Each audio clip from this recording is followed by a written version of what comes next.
ஆயுத எழுத்து நிகழ்ச்சிக்கு உங்களை அன்போடு வரவேற்கின்றோம் நேயர்களே.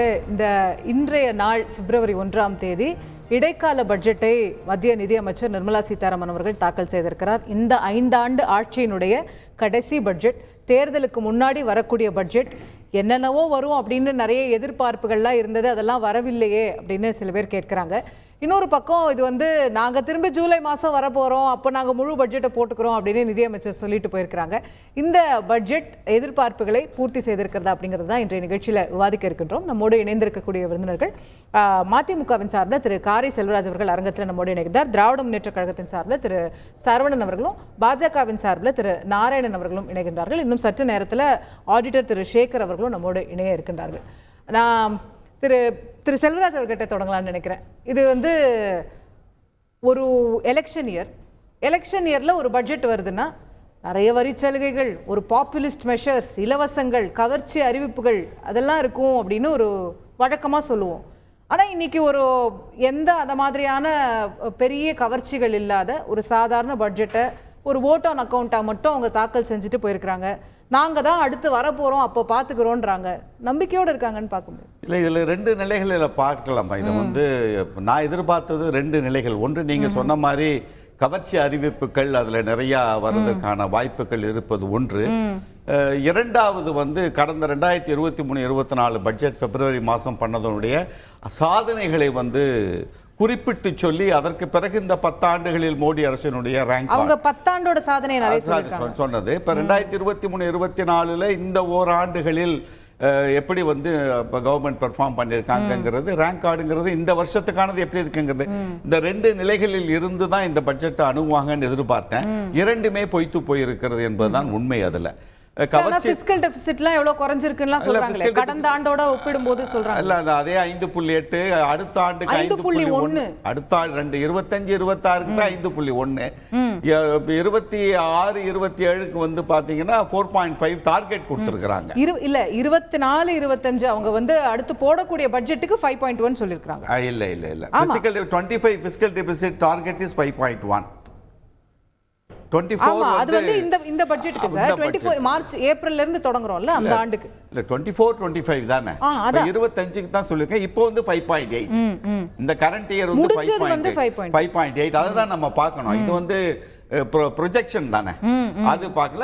அடுத்த 2 ஆண்டுகளில் 4.5ங்கிற டார்கெட்டை அச்சீவ் பண்ணுவோன்னு சொல்லியிருக்கிறாங்க.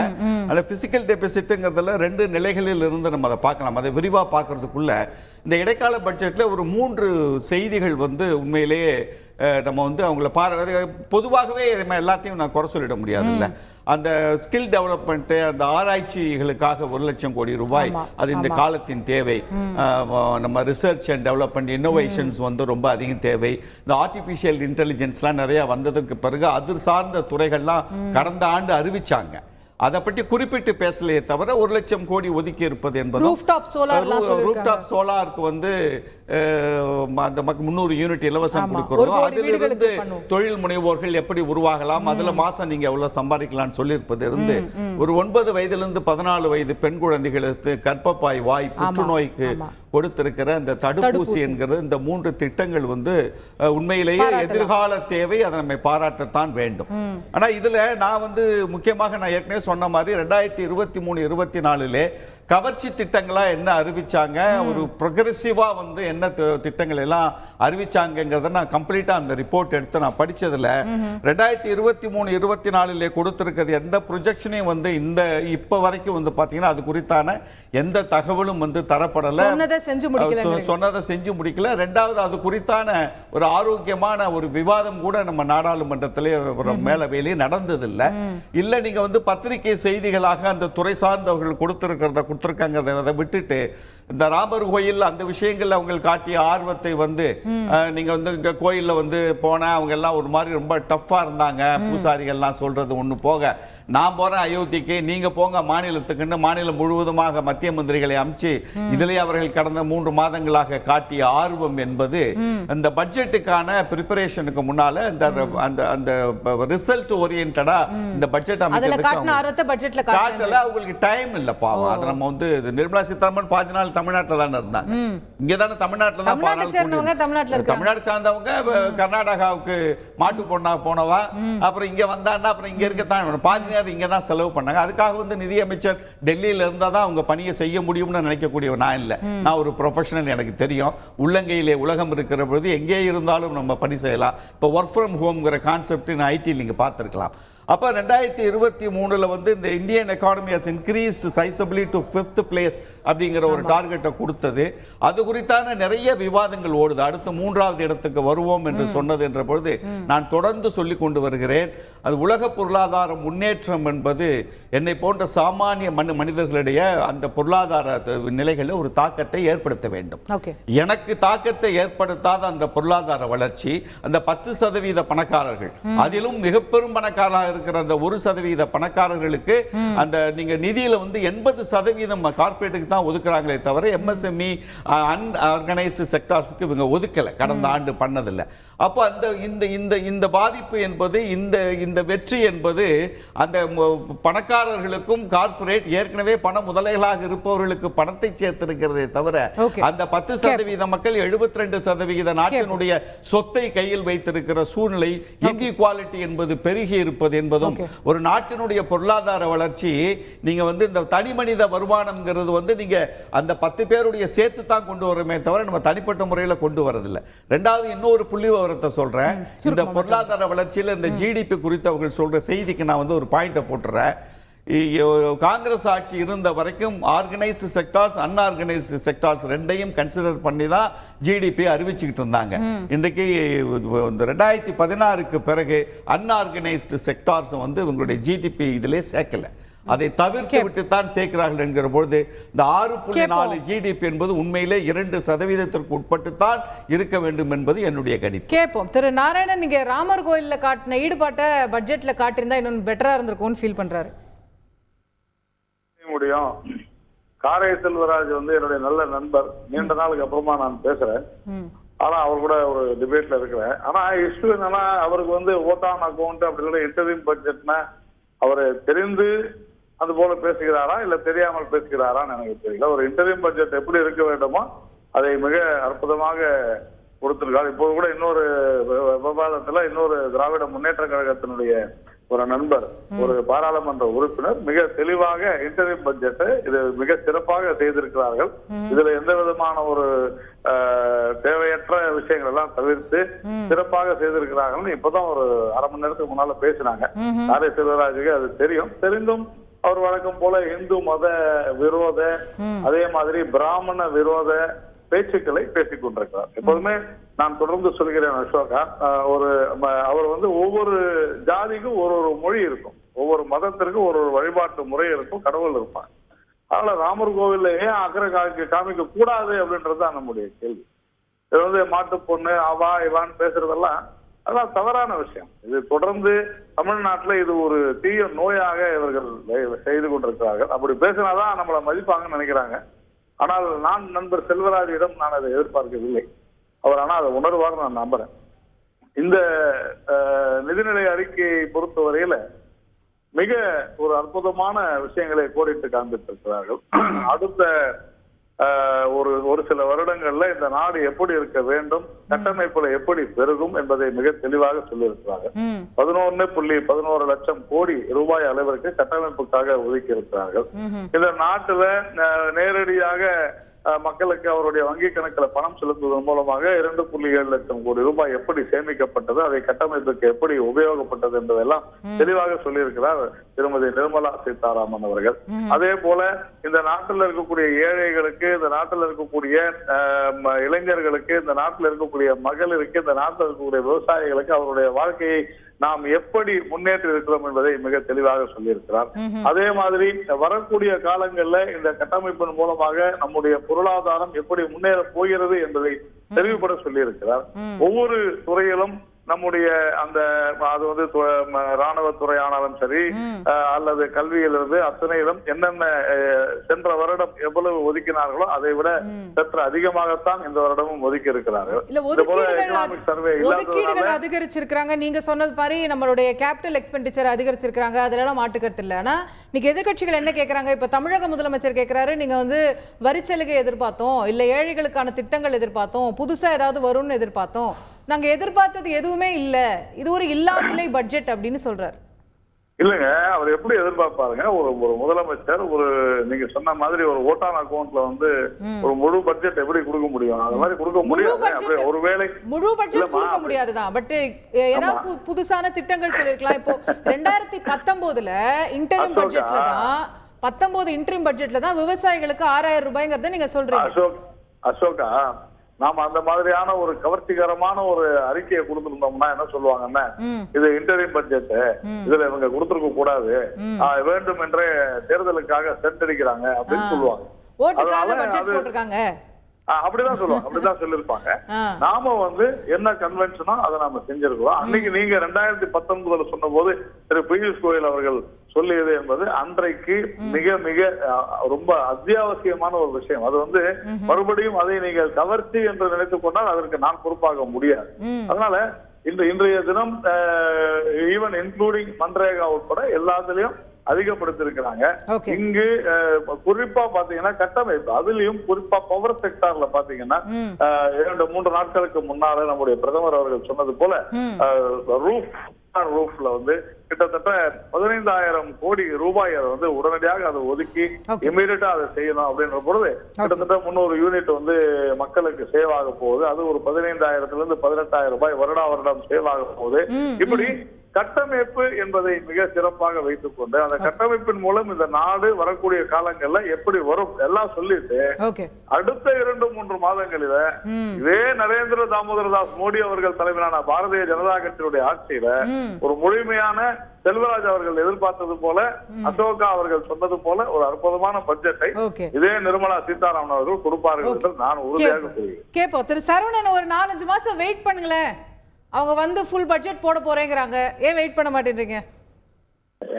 பாஜகவுடைய தலைவர்கள் எல்லாம் இத வந்து ஒரு ஹிஸ்டாரிக் பட்ஜெட் அப்படின்னு சொல்லி பேட்டி கொடுத்துட்டு இருக்காங்க.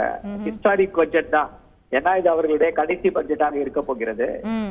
மக்களுக்கு என்ன தேவை, மக்களுக்கு எதை கொடுக்க வேண்டும், ஏழைகளின் வாழ்வாதாரத்தை எப்படி உயர்த்த வேண்டும் என்பதையெல்லாம் இந்தியா கூட்டணி 2024 ஆட்சிக்கு வந்த பிறகு பார்த்துக் கொள்ளும்.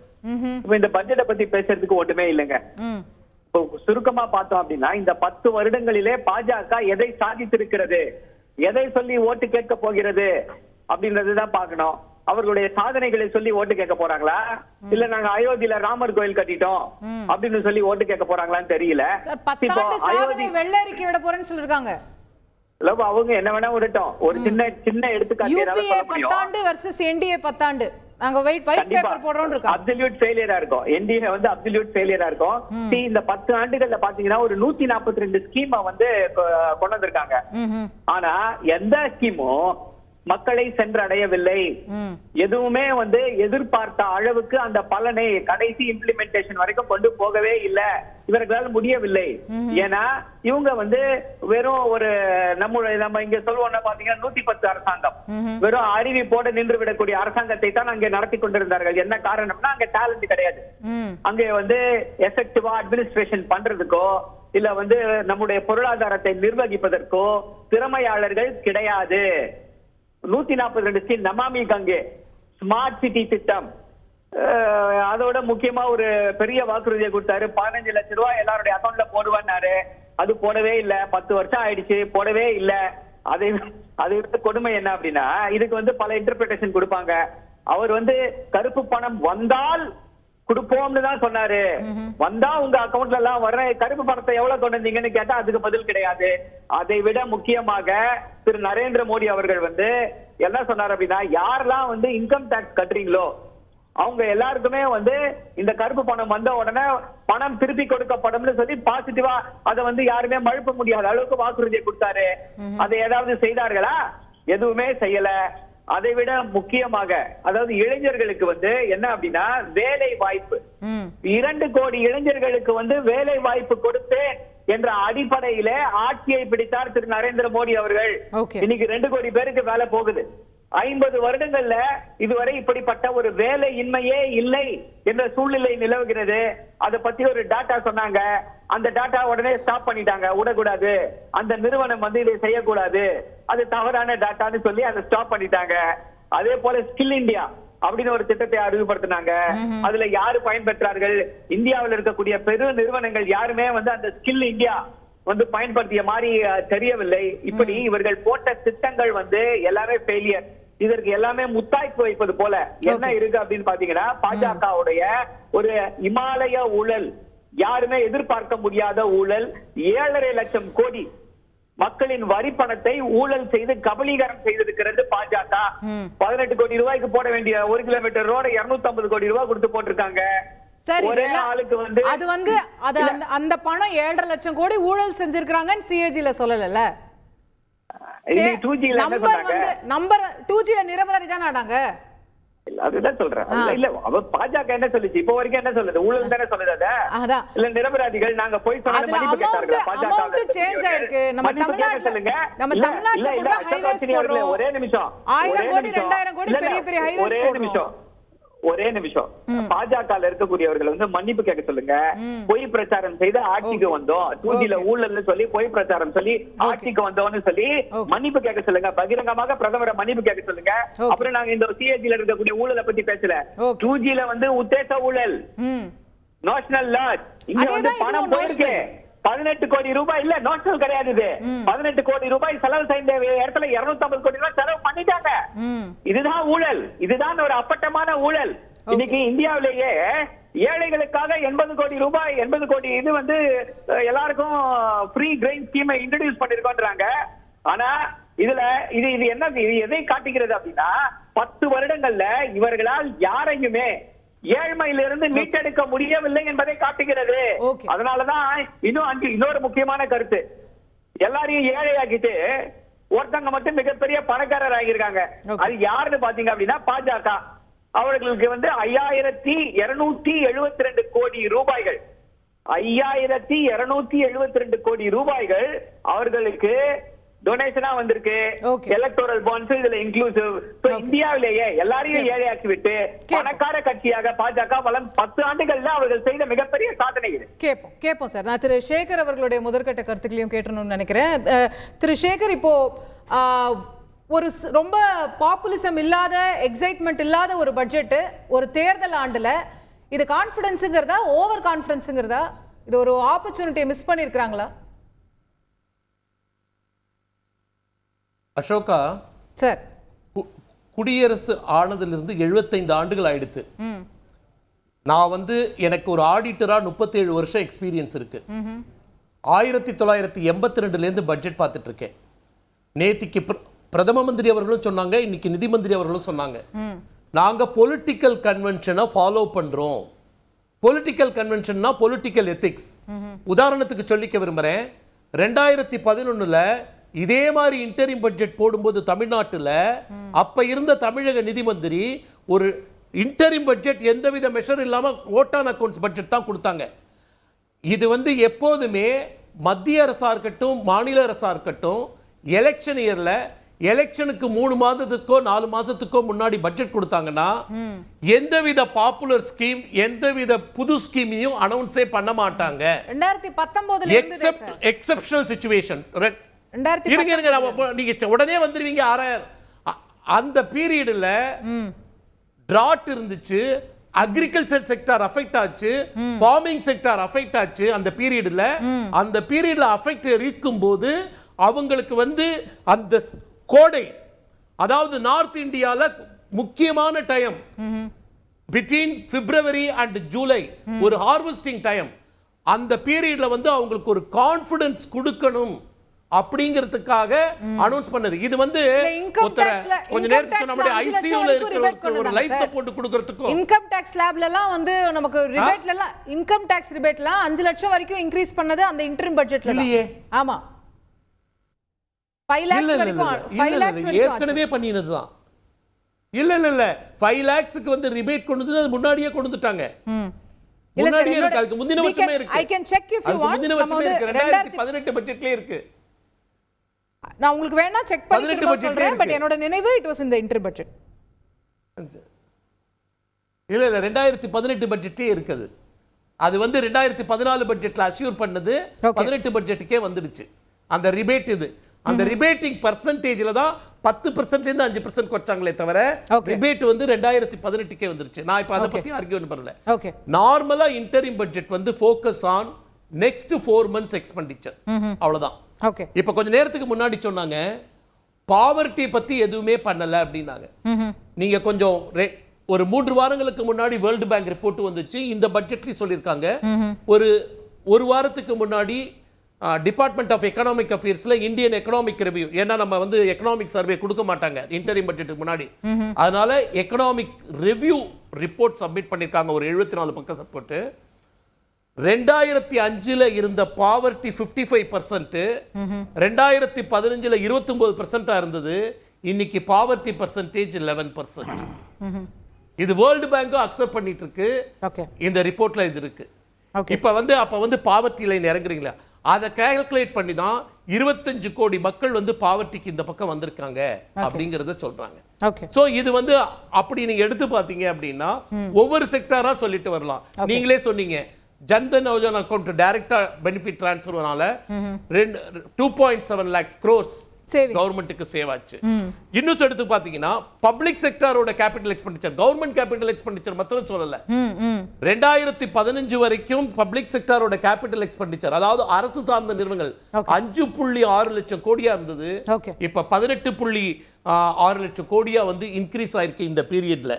சோ இதெல்லாம் நீங்க பார்க்கும்போது வாக்கிங் டுவர்ட்ஸ் எக்கனாமிக் growth. ஏன் நீங்க ஒத்துக்க மாட்டேங்கிறீங்க? 2014க்கு முன்னாடி நம்ம வந்து 10வது இடத்துல இருந்தோம் எக்கனாமிக்கல் டெவலப்மெண்ட்ல, இன்னைக்கு 5வது இடத்துல இருக்கோம், 3வது இடத்தை நோக்கி போயிட்டு இருக்கோங்கிறத நம்ம ஏன் ஏத்துக்க மாட்டேங்கிறோம்? ஓகே, திரு நாராயணன் சொன்ன மாதிரி நீங்க எதிர்பார்த்த திட்டம் எல்லாம், கவர்ச்சி திட்டம் எல்லாம் கொடுத்திருந்தா அரசியல்னு சொல்லிருப்பீங்கல்ல. இல்லையே, நான் முதல்ல சொன்ன 2 நிலைகள் தான் நான் அதை பார்த்தேன் சொன்னேன். இடைக்கால பட்ஜெட் எப்படி இருக்கணும்னு தெரியும். இந்த பொலிட்டிக்கல் எத்திக்ஸ்ன்னு சொன்னார் ஆடிட்டர் சேகர் அவர்கள். இந்த பொலிட்டிக்கல் எத்திக்ஸ் வந்து இடைக்கால பட்ஜெட்டை மட்டும் வச்சு பாஜக வந்து ஒரு பொலிட்டிக்கல் எத்திக்ஸோட நடந்துக்கிற பார்ட்டின்னு சொல்ல முடியாது. நம்ம நாடாளுமன்ற ஜனநாயகம்லாம் பார்த்துட்டோம். தங்களுக்கு தேவையான போது அதை எடுத்துக்கொள்வது என்பது அது அவர்களுக்கு கைவந்த கலை. இப்போ அவர் நண்பர் நாராயணன் சொல்கிறதுக்கு முன்னாடி நான் இதை 2 நிலைகளில் பார்த்தேன்.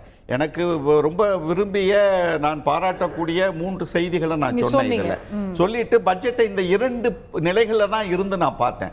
ஒன்று கவர்ச்சி திட்டங்கள், அது வரல.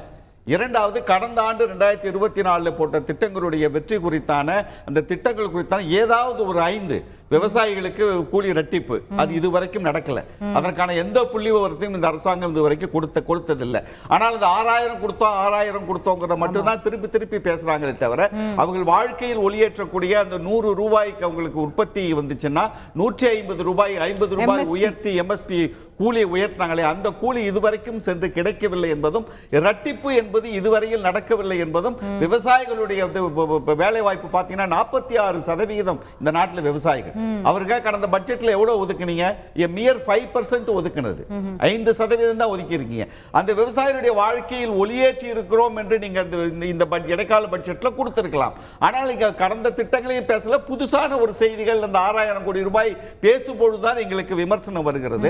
இரண்டாவது, இந்த மகாத்மா காந்தி வேலை வாய்ப்பு திட்டத்தில் கடந்த முறை சொல்லும் போது நான் இடைக்கால பட்ஜெட்ல உயர்த்தி கொடுக்கிறேன், முதல் 89,000 கோடி இருந்துச்சு, அப்புறம் 73,000 கோடியா மாறிச்சு, அப்புறம் கடந்த பட்ஜெட்ல 60,000 கோடியா குறைச்சி இன்னைக்கு 11.86 கோடி பேர் அந்த திட்டத்திலிருந்தே நீக்கிட்டீங்க. அது குறித்தான டிஸ்கஷன் ஓடிட்டு இருக்கு.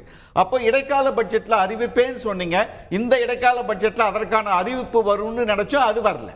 இதெல்லாம் நம்மளுடைய கேள்விகள் தானே. ரெண்டாவது, பாவர்ட்டி பத்தி செய்தி சொன்னாங்க. எனக்கு தெரிஞ்சு நேற்றைக்கு முதல் நாள், நேற்றைக்கு வரைக்கும் பாரத பிரதமர் நரேந்திர தாமோதர் தாஸ் மோடி அவர்கள் தொலைக்காட்சியில் வந்து 13 கோடி ஏழைகளை நாங்கள் வந்து ஏழ்மையிலிருந்து மீட்டு விட்டோம் கொடுத்துக்கிட்டு இருந்தாரு. திடீர்னு இந்த பட்ஜெட்ல 25 கோடி எங்கேருந்து வந்துச்சுன்னு தெரியல. அதற்கான கணக்கு வேணும். ஒன்று மல்டி டைமென்ஷனல் பாவர்ட்டின்னு பேசுவாங்க. இதுக்கு வந்து நீங்க நிறைய விஷயங்களை பார்க்க வேண்டாம். எனக்கு ஒரே ஒரு சந்தேகம் தான், நீங்க வேர்ல்டு பேங்க் கொடுத்ததை பத்தி ஆடிட்டர் சேகர் அவங்க சொன்னாங்க, அது வந்து ஒரு எஸ்டிமேட்டட் வேல்யூ தான். நான் அதை படித்தேன். கன்சம்ஷன் பேஸ்ட், அரசாங்கத்துடைய உறுதியான செய்தி இல்லை அது. கன்சம்ஷன் பேஸ்ட், அந்த கன்சம்ஷன் எங்கே வேணா இருக்கலாம். இப்போ நான் வந்து இப்போ கன்சியூம் பண்ணுறேன், ஒரு 1 லட்சம் ரூபாய்க்கு மாதம் கன்சியூம் பண்ணுறேன், நீங்கள் ஒரு 1000 ரூபாய்க்கு தான் பண்ணுறீங்கன்னா நான் கன்சியூம் பண்ணுறது உங்களை சேரும். அதுவல்ல அங்கே நிலைமை.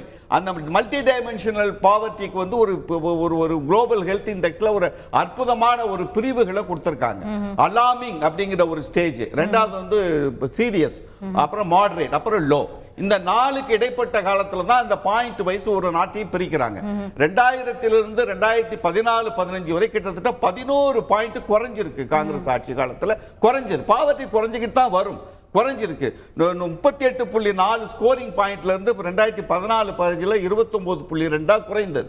ஆனால் இந்த 2023 28.7 தான், 0.5% தான் அந்த சீரியஸ் கண்டிஷன்ல இருக்கிற அந்த இந்தியாவினுடைய பட்டியல் என்பது கடந்த 10 ஆண்டுகளில் அதுக்குள்ள தான் இருக்கு. ஓகே, அதே நிலை, ஒரே ஒரு விஷயம் சொல்ல, அதே நிலையில 19 நாடுகள் இந்த சீரியஸ்ல இருந்து மாடரேட்டுக்கு டிரான்ஸ்ஃபர் ஆயிருக்கு. அதை நம்ம பார்க்கணும். நீங்க இப்ப மல்டி டைமென்ஷனல் பாவர்ட்டி இண்டெக்ஸ்னா கன்சம்ஷன் பேஸ்ட் மட்டும் இல்ல, குக்கிங் ஃபியூயல், சானிடேஷன், எஜுகேஷன், இந்த மாதிரி 4-5 நிலைகளில் பிரித்து தான் நம்ம அதை பார்க்கிறாங்க. அதில் கொடுத்திருக்கிற குறிப்பின்படி 34.4 மில்லியன் பீப்புள் அந்த மல்டி டைமென்ஷனல் கொடுத்திருக்கிற அந்த அளவீடு குறியீடுகளுக்குள்ளே வராமல் அதை வந்து அடைய முடியாமல் தவித்துக் கொண்டிருக்கிற மக்கள் 34.4 கோடி என்கிற செய்தி வந்திருக்கிறது. 34 மில்லியன்னா 34 கோடி இல்ல, 34 மில்லியனா 3.5 கோடி பேர் அந்த நிலைக்கே போக முடியலன்னு வருது. இதுல நீங்க ரொம்ப குறிப்பாக முக்கியமாக நீங்க அதில் கவனிக்க வேண்டிய விஷயம் பார்த்தீங்கன்னா, நீங்க இந்த மல்டி டைமென்ஷனல் பாவர்ட்டியும் வந்து நிறைய செய்திகளை நீங்க விரிவா பார்த்துக்கிட்டே வருகிற பொழுது குறிப்பாக ஒரு செய்தியை மட்டும் நம்ம அதில் பார்க்கணும். திரு நாராயணன் சொன்னதெல்லாம் என்ன ஆச்சுன்ற கேள்வி. இப்ப நீங்க ஒரு ஒயிட் பேப்பர் கொடுக்குறோம் அப்படின்னு சொல்றீங்க, ஆனா நீங்க ஏற்கனவே சொன்ன 2 கோடி வேலை வாய்ப்பா இருக்கட்டும், விவசாயிகள் வருமானம் ரெட்டிப்பு ஆயிருச்சா அப்படிங்கிற கேள்வி, இதுக்கெல்லாம் வந்து விடை இதுல கிடைக்கல இந்த எண்ட் ஆஃப் 10 இயர்ஸ்ல. ஆமா அசோகா, ஒரே விஷயம், அதுக்கு முன்னால நம்ம நண்பர் சரவணன் வந்து சொன்ன 2 விஷயம் நான் பதில் சொல்லி ஆகணும். முதல்ல அவர் சொல்லும் போது இண்டி கூட்டணி வந்து கண்டிப்பா ஜெயிக்கும், அப்போ அது வந்து சிரிக்காத சொன்னார் பாருங்களேன், அதுதான் ரொம்ப ஆச்சரியமா இருக்கு. ஏன்னா இண்டி கூட்டணி எங்க இருக்குன்னு யாருக்குமே தெரியல. தமிழ்நாட்டுல திமுக ஏதோ போனா போகுதுன்னு காங்கிரஸ் வச்சுக்கிட்டு இருக்காங்க, அவ்வளவுதான். மற்றபடி மமதா ஆகட்டும், அகிலேஷ் ஆகட்டும், கெஜ்ரிவால் ஆகட்டும், எல்லாரும் தூக்கி போட்டாங்க. எப்போ திமுக தூக்கி போடும் போது அது நம்ம வேற இல்லை, அவங்க பார்த்துப்பாங்க. ரெண்டாவது நம்ம சரவணன் சொன்னாரு 18 கோடி தான் கொடுக்கணும், ஆனா 280 கோடி ஒரு கிலோமீட்டருக்கு கொடுத்திருக்கிறாங்க, சிஏஜி அறிக்கையில சொல்லிடுச்சு, பெரிய ஃப்ராடு அப்படின்னு சொல்லி சொன்னாரு. நம்முடைய தமிழக முதலமைச்சர் திரு மு.க. ஸ்டாலின் அவர்கள் டிசம்பர் மாதத்துல ஒரு கையெழுத்து போட்டிருக்காங்க. 19.88 கிலோமீட்டருக்கு சென்னை துறைமுகத்திலிருந்து மதுரை வாயிலுக்கு எவ்வளவு 19.881 கிலோமீட்டர், 5855 கோடி ரூபாய்க்கு புரிந்துணர்வு ஒப்பந்தம் நம்முடைய முதலமைச்சர் தமிழகம் சார்பாக, நம்முடைய NHA சார்பாக, தேசிய நெடுஞ்சாலை ஆணையத்தின் சார்பாக கையெழுத்து போட்டிருக்கிறாங்க. இது வந்து கிட்டத்தட்ட பாத்தீங்கன்னா 294 கோடி ஆகுது. அதாவது 14 கோடி அதிக ஊழல் திமுக பண்ணிருக்கிறதுன்னு சரவணன் சொல்றாரான்றதுதான் கேள்வி. ஏனென்றால் இது எலிவேட்டட் எக்ஸ்பிரஸ் ஹைவே என்ன, அப்போ அந்த 18 கோடி தான் கொடுக்கணும் அப்படின்னு பிஜேபி ஊழல் பண்ணிடுச்சுன்னு சொன்னா, திமுக மிகப்பெரிய ஊழலை சென்னை துறைமுகத்திலிருந்து மதுரை வாயில செய்யுதா அப்படின்றத சரவணன் வந்து சொல்லணும். அன்எம்ப்ளாய்மெண்ட் ரேட் பத்தி பேசுறாங்க. 2017-18 6.1, இன்னைக்கு 3.2. இதை வந்து அவங்க மறுக்கிறாங்களான்றது எனக்கு தெரியல. மறுபடியும் 15 லட்சம் ரூபாய் பத்தி தொடர்ந்து பேசிக்கிட்டே இருக்கிறாங்க. அது தொடர்ந்து நம்ம சொல்லியாச்சு, அந்த மாதிரி யாருமே சொல்லல அப்படின்னு உங்கள் தந்தி தொலைக்காட்சியிலேயே பல முறை அதை போட்டு காமிச்சு மிக அழகு தமிழ்ல கூட எக்ஸ்பிளைன் பண்ணிருக்கிறாரு. ஆனா அதை பத்தி எல்லாம் யாரும் கவலைப்படுறது இல்லை. இன்னைக்கு MSME பத்தி பேசுறாரு நம்மளுடைய காரை செல்வராஜ். அவர் சொல்லும் பொழுது MSMEக்கு ஒண்ணுமே செய்யலன்னாங்க.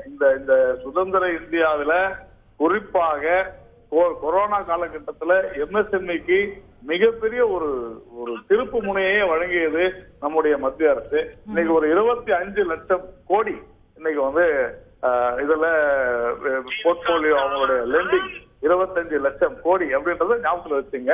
கிட்டத்தட்ட 40% வந்து இன்க்ரீஸ் ஆஃப் 2020 2020 விட. அதனால தொடர்ந்து இப்ப விவசாயத்தை பத்தி கேட்டாங்க. விவசாயத்தை பொறுத்தவரையிலும் 1.5 மடங்கு நெல்லுல இருந்து, கோதுமையில இருந்து, கம்புல இருந்து, சோளத்துல இருந்து, மக்காசோளம் எல்லாம் கிட்டத்தட்ட 60% ஒவ்வொரு பயிருக்கும் மிக அதிகமான அளவு விவசாயத்தை கொடுத்திருக்கிறாங்க.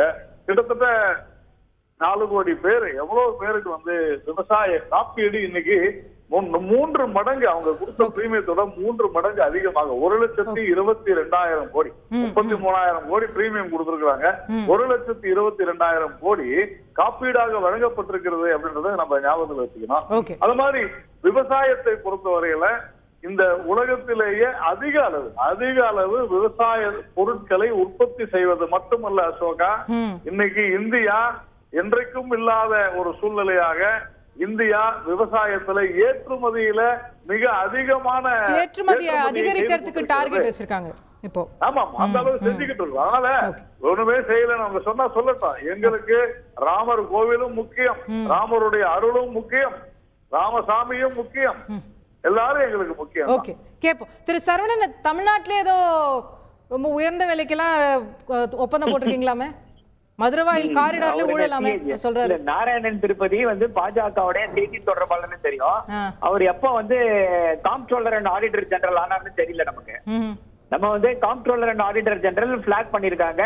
18 கோடி ரூபாய் போக வேண்டிய இடத்துல 250 கோடி ரூபாய் தான் போயிருக்கு அப்படின்னு சொல்லியிருக்காங்க. இது பெரிய ஊழல்னு சொல்லி சிஏஜி ரிப்போர்ட் சொன்னது. இல்ல சார், அவர் இல்ல, நீங்க சொல்றது வந்து இப்ப இத்தனை கிலோமீட்டருக்கு இவ்வளவு போடக்கூடாதுன்னு சொல்றீங்க இல்லையா?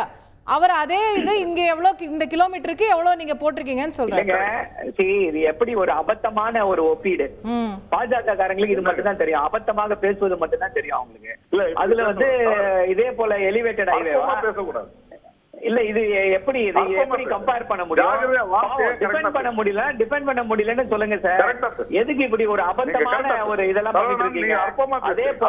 அதே போல நீங்க பேசும்போது குறுக்கிடாம கேட்டுட்டு இருந்தோம் சார். கொஞ்சம் இருங்க. இப்போ 10 வருட ஆட்சியில பாஜக தமிழ்நாட்டிற்கு என்ன செய்திருக்கிறது அப்படின்னா நிறைய செஞ்சிருக்கு. என்ன செஞ்சிருக்குன்னா வஞ்சனை, ஓர வஞ்சனை நிறைய செய்திருக்கிறது. தமிழ்நாட்டுல வந்து இன்னைக்கு தமிழ்நாட்டுடைய முதல்வர் ஒரு அருமையான அறிக்கையை கொடுத்திருக்காரு. என்ன சொல்றாருன்னா, காலநிலை மாற்றத்திற்கு நாங்கள் புதுசா நிறைய திட்டங்களை கொண்டு வந்துடுறோம். ஐயா, இங்க பிக் ஜாம் புயல்ல பாதிக்கப்பட்டு தமிழ்நாட்டு மக்கள் வந்து அவதிப்படுகிறார்கள். 31,000 கோடி ரூபாயை கேட்டிருக்கிறோம். ஒரு சல்லி பைசா இன்னும் கொடுக்கலையே, என்ன காரணம் என்று கேட்கிறார் தமிழ்நாட்டுடைய முதல்வர். மெட்ரோ ரயில் திட்டம் மற்றவங்களுக்கு எல்லாம் மெட்ரோ ரயில கொடுக்குறீங்க, வாரி அள்ளி வீசுறீங்க. சென்னையில் இருக்கக்கூடிய செகண்ட் ஸ்டேஜ் மெட்ரோ ரயில் திட்டத்திற்கு பணம் ஒதுக்க ஏன் பாஜக மறுக்கிறது? தமிழ்நாட்டின் மீது உங்களுக்கு ஏன் இவ்வளவு கோபம் அப்படின்றதுதான் மிக மிக முக்கியமான கேள்வி. இப்படி இதே போல என்ன சொல்றாங்க, எல்லாத்துக்கும் ஒரு ஹிந்தி பேரை வச்சுக்கிறாங்க. பிரதான் மந்திரி வீடு கட்டும் திட்டமா 15 லட்சம் ரூபாய் ஆகுது. 1.5 லட்சம் ரூபாயை கொடுத்துட்டு கொஞ்சம் கூட வெட்கப்படவே இல்லாமல் பிரதான் மந்திரி வீடு கட்டும் திட்டம்ன்றாங்க. ஐயா, அது முதல் மந்திரி வீடு கட்டும் திட்டம். 1.5 லட்சம் ரூபாயை மட்டும் கொடுத்துட்டு எல்லா கிரெடிட்டையும் உங்க பேர்ல வச்சு எடுத்துட்டு, இதைத்தான் பாஜக 10 வருடங்களாக சிறப்பாக செய்து வந்திருக்கிறது. இதை தாண்டி இவர்களால வேற எதையுமே செய்ய முடியல. முக்கியமான விஷயம் என்ன அப்படின்னா, எதை சொல்லி ஆட்சிக்கு வந்தார் திரு நரேந்திர மோடி அவர்கள் 2015 பாஜக என்ன சொன்னது? எல்லாம் எப்படி ரோட்ல எல்லாத்துக்குமே போய் எப்படி போராட்டம், சிலிண்டர் எல்லாம் தலையில தூக்கி வச்சுட்டு எல்லாம் போராடினாங்களே பாஜகவுடைய இப்போது இருக்கக்கூடிய அமைச்சர்கள். பெட்ரோல் டீசல் விலை என்ன ஒரு வரலாறு காணாத ஒரு ஏற்றம். இன்னைக்கு வந்து இன்டர்நேஷனல் க்ரூட் ஆயில் பிரைசஸ் படி இதை நம்ம பிக்ஸ் பண்ணோம் அப்படின்னா பெட்ரோல் விலை 60 ரூபாய் தான் இருக்க வேண்டும். ஆனா 40 ரூபாய் ஜாஸ்தியா கொடுத்துட்டு இருக்கோம். யாருக்கு கொடுக்கிறோம்? ஒன்றிய அரசுக்கு கொடுக்கிறோம். எதுக்கு கொடுக்கிறோம்? அந்த பெரு முதலாளிகள், பாஜகவுடைய நண்பர்கள் பெரு முதலாளிகள், அவங்களுக்கு வந்து கார்பரேட் டாக்ஸ் குறைச்சிருங்க, அவங்களுக்கு வேவ் பண்ணுங்க, வரா கடன்களை அவர்களுடைய வரா கடன்களை தள்ளுபடி செய்யுங்கள். அவங்க சுபீட்சமா இருந்தா போதும், வேற யார பத்தியும் எங்களுக்கு கவலை இல்ல. மற்றவர்களை வந்து எப்படி ஓட்டு வாங்கணும்னு எங்களுக்கு தெரியும். மத வெறியை தூண்டி எப்படி எங்களால வந்து ஜெயிக்க முடியும்னு தெரியும் அப்படிங்கிற அந்த மமதை தான் இந்த 10 ஆண்டுகளிலே வெளிப்பட்டு இருக்கிறது. அதே இந்த இப்போ இல்ல ஒரே நிமிஷம் ஒரு சின்ன கருத்தை மட்டும் சொல்லிடுறேன். இந்தியா கூட்டணியை ஒரே நிமிஷம் சின்ன கருத்து இந்தியா கூட்டணியை பத்தி பேசுறாங்க. பாஜக வந்து தேர்தலிலே வெற்றி பெறுவதற்கு எப்படிப்பட்ட கீழ்த்தரமான வேலையையும் செய்யும் என்பதை வந்து சண்டிகர் மேயர் போல் ப்ரூவ் பண்ணிருக்கு. யாரா ஒரு பாஜக தலைவர் அதை பற்றி பேசி இருக்கிறாரா? இல்ல. இன்னைக்கு வந்து பழங்குடியினத்துடைய ஒரு உன்னத தலைவர் ஹேமந்த் சோரன், ஜார்க்கண்டுடைய முதல்வர், பாஜகவுக்கு மண்டியிடவில்லை என்ற ஒரே காரணத்திற்காக கைது செய்யப்பட்டிருக்கிறார். பாஜகவிடம் மண்டியிட்ட அஜித் பவார், ஹேமந்த் பிஸ்வா எல்லாம் வந்து முதல்வராக ஜொலித்துக் கொண்டிருக்கிறார்கள். இதுதான் பாஜக நடத்தி கொண்டிருக்கக்கூடிய பாசிச ஆட்சி. இன்னும் 3 மாத காலம் அதற்கு முடிவு கட்டப்படும். ஓகே. திரு நாராயணன், நிறைய கேள்வி இருந்தது உங்களை நோக்கி. பிரேக் அப்புறம் பதில் சொல்றேன். நீங்க இருக்கீங்களா? ஓகே. திரு Narayanan, will get back to you, will come back to you. திரு சேகர், நீங்க பதில் சொல்ல விரும்பினா.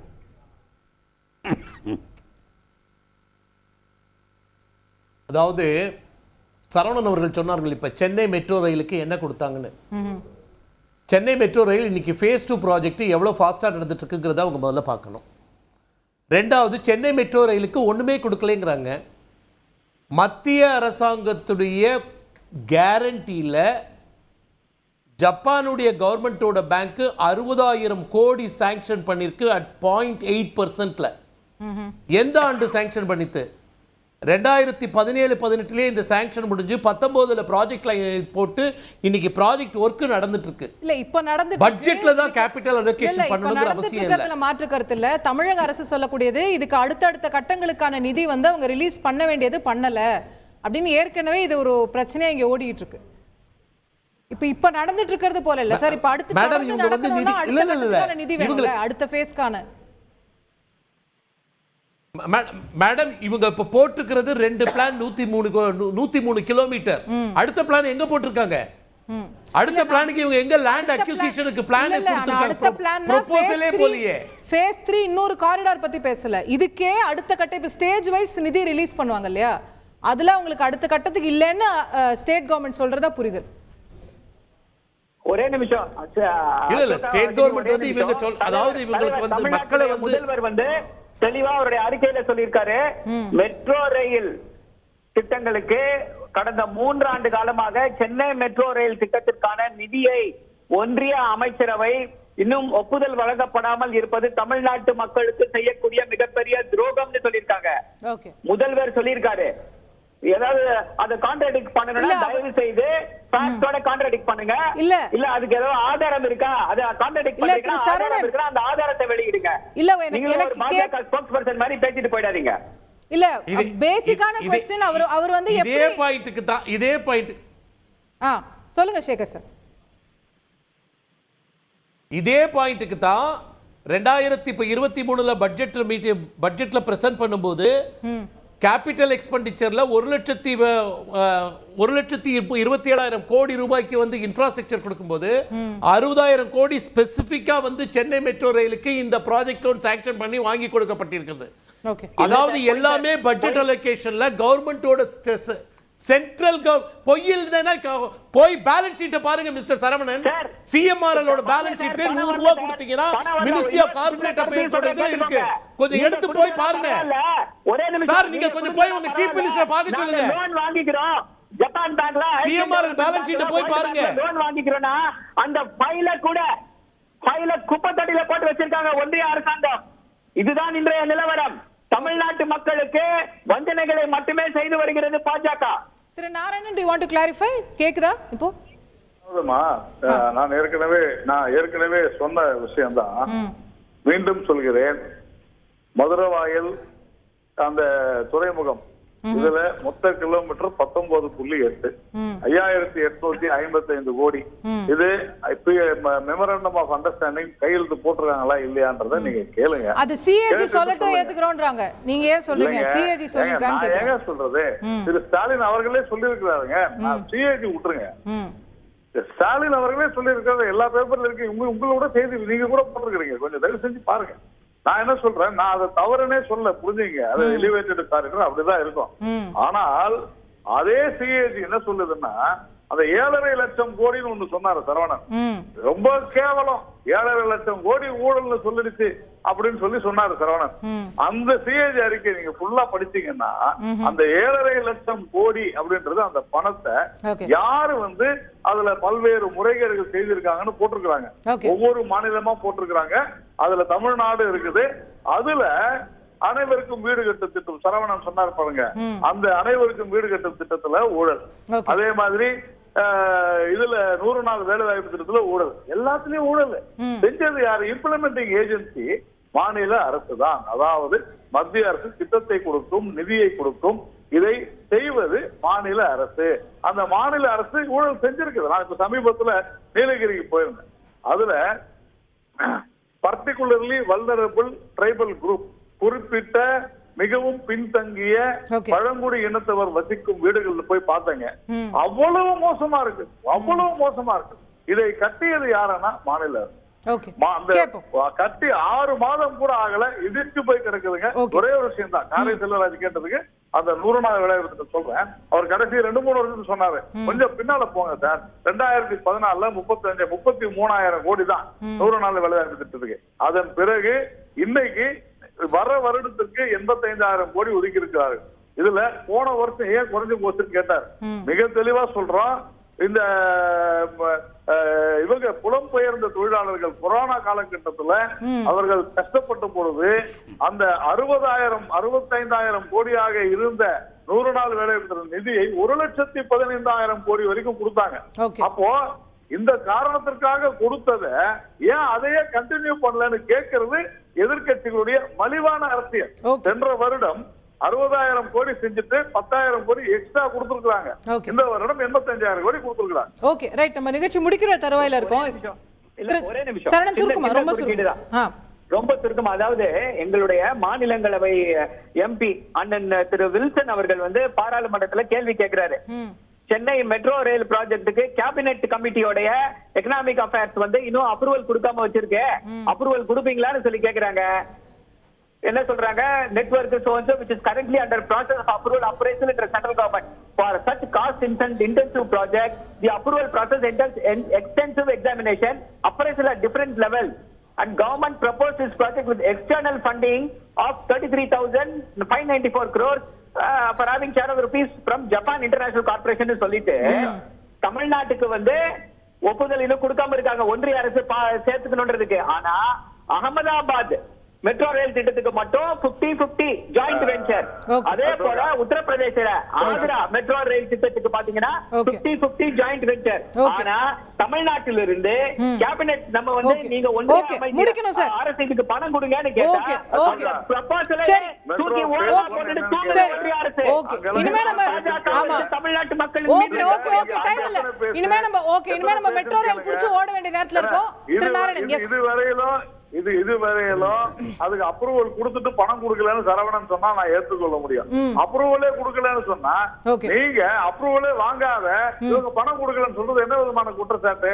அதுதான் நம்ம கேக்குறோம். ஓகே ஓகே ரைட், நிறைவு கருத்து, ஃபைனல் ரவுண்ட் நிறைவு கருத்து. நாராயணன் சொன்னீங்க, நீங்க அந்த இதுக்கு மகாத்மா காந்தி ஊரக வேலைவாய்ப்பு திட்டத்துக்கு கடந்த ஆண்டு நிதியமைச்சர் ஒதுக்கியது 60,000 கோடி ரூபாய் தான். அதுக்கு பிறகு இடைக்கால பட்ஜெட்ல ஒதுக்குவே நாங்க ஒதுக்கல. உங்களுக்கு கிடைச்ச ஃபிகர் எந்த பாராளுமன்றத்தில் எந்த நிதியமைச்சர் கொடுத்தான்னு தெரியல. ரெண்டாவது போற போக்குல வேலை வாய்ப்பின்மை அன்எம்ப்ளாய்மென்ட் 3.2ன்னு சொன்னீங்க. அது எங்கே அந்த ஃபிகர் கிடைச்சதுன்னு தெரியல.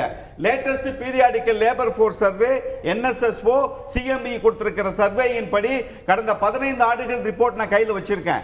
அக்டோபர் மாசம் 2023 அன்எம்ப்ளாய்மென்ட் 10.05. 2022 7.33.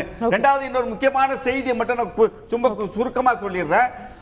மோடியோட 10 ஆண்டு கால ஆட்சி காலத்தில் 50% அந்த ஊதியம் உயர்ந்துச்சுன்னு சொன்னீங்க. சிக்கனம் சேமிப்பு என்பது 10.17% 5% குறைந்திருக்கிறது.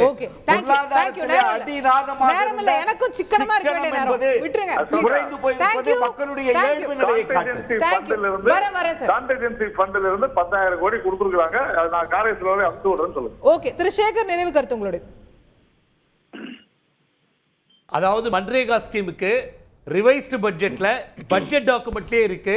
அவர் செல்வராஜுக்கு சொல்லி இருக்கிறேன், பேஜ் நம்பர் 16ல ஃபர்ஸ்ட் என்ட்ரியாவே இருக்கு.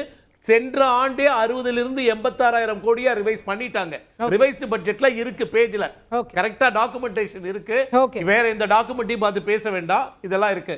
பாத்தீங்கன்னா இதெல்லாம் பார்த்து ஸ்கீம்ஸ் எல்லாம் பாத்தீங்கன்னா கடந்த 10 ஆண்டுகளுக்கு முன்னாடி பண்ணினதை விட பர்சன்டேஜ் அண்ட் எக்ஸ்பெண்டிச்சர் வந்து ஜாஸ்தி தான் பண்ணிக்கிட்டு இருக்காங்க. இது ஒரு இன்டரிம் பட்ஜெட், இதுக்கு மேல இதுல டிஸ்கஸ் பண்ண முடியாது. Thank you sir. திரு சரவணன் நிறைவு கருத்து.